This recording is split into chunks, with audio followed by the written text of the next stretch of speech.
Welcome back. You look at Rick Corelli, who has now taken over the controls of the number 90 Fleece Racing Corvette. That means that Kevin Harvick has stepped out after a great double stint. Of course, for him, you know, a couple hours in the car is nothing after racing for 3 or 4 or 5 here at Daytona.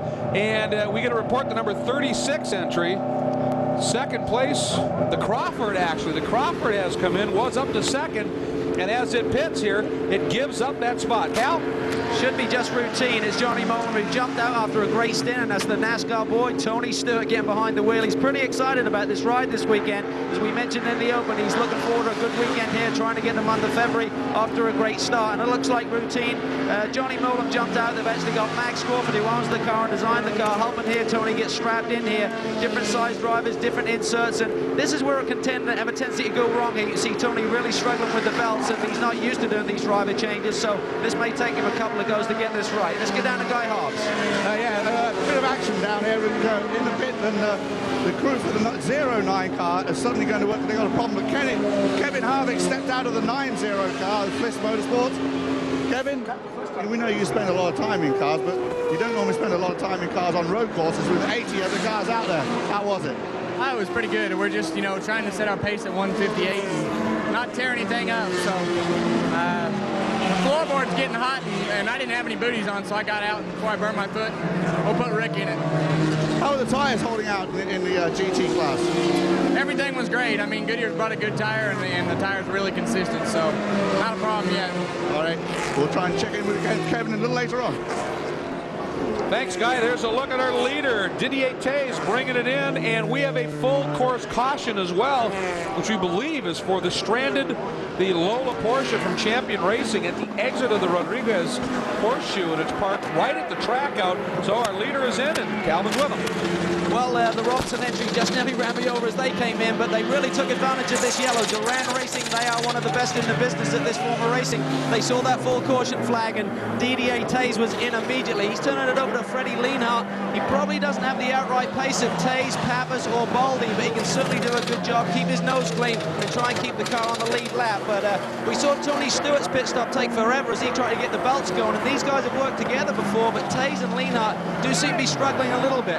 Now they're going underneath the front, and there's a fluid bottle, so this is some kind of power steering or brake problem on the front end of this Dallara as well. We'll try and get a quick word here with Kevin Durant. He tends to be a little bit intense. Kevin, what's the problem, mate? Very drivable. It's drivable. Okay, it'll burn up. We either have to fix it or turn it off.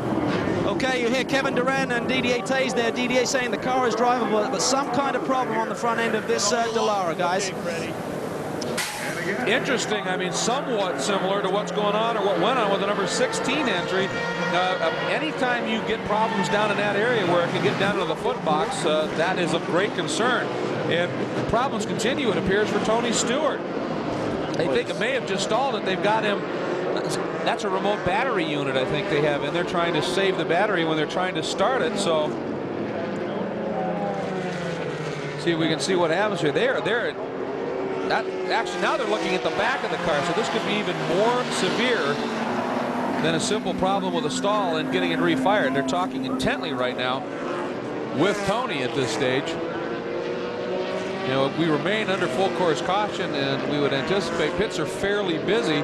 And right in front of that car, that number 27, Duran Lista entry, sits parked, remained as well. And Calvin, understand you've gotten a hold of Didier. Didier, what seems to be the problem? Well, step by step, we lose the power steering. It's very drivable, but you know, I could continue like that with no problem.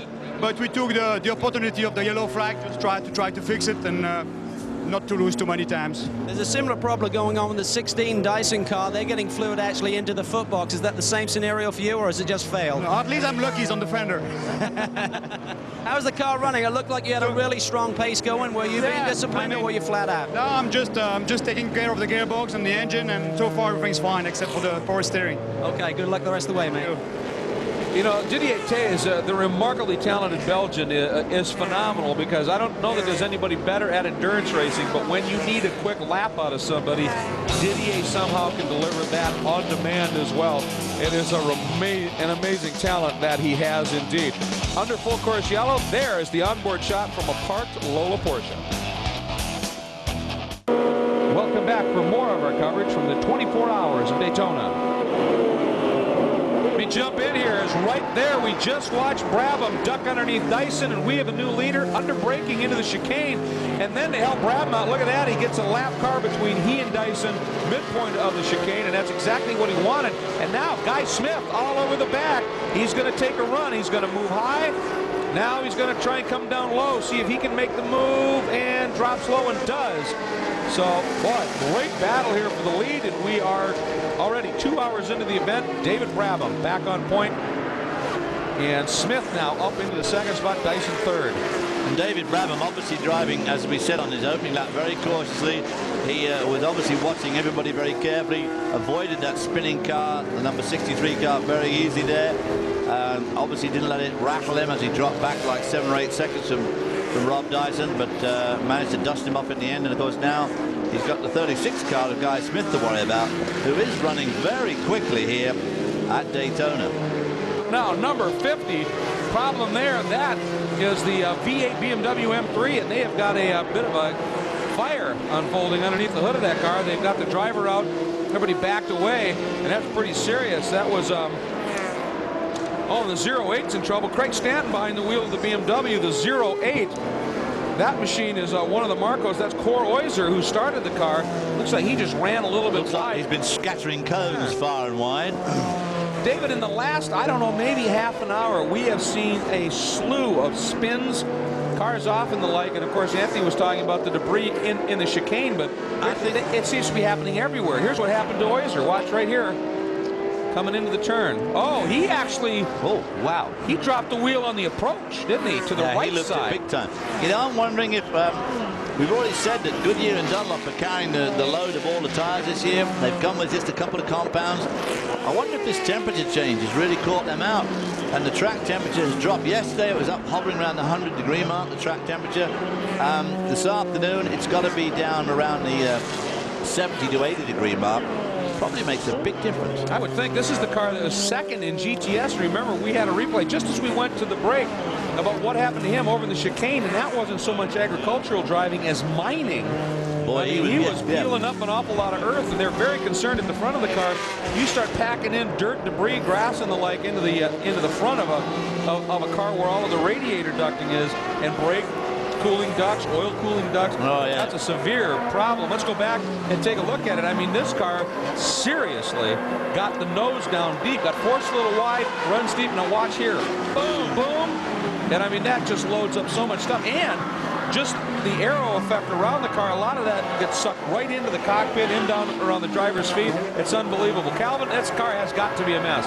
Well, it's certainly very dirty. As Peter McLeod behind the wheel, he's been out of racing for a few years. He's really a great driver in Formula Ford 2000. We covered that series a few seasons ago, and Peter was really a standout there.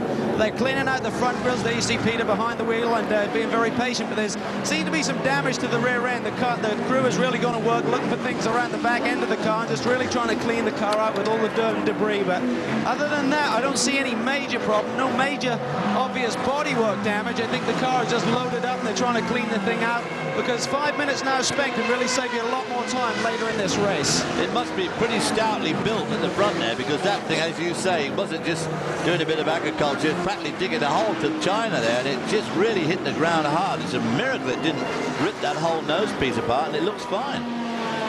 Interesting, while they're at it, they're also going off checking over the other rear tail lights, apparently, and that whole bodywork panel looks pretty loose. So that car got definitely rattled as it ran wide and got its nose and apparently much more of the car down into that very, very rough area on the exit of the track. So we're going to take a break. David Brabham out front here at Daytona.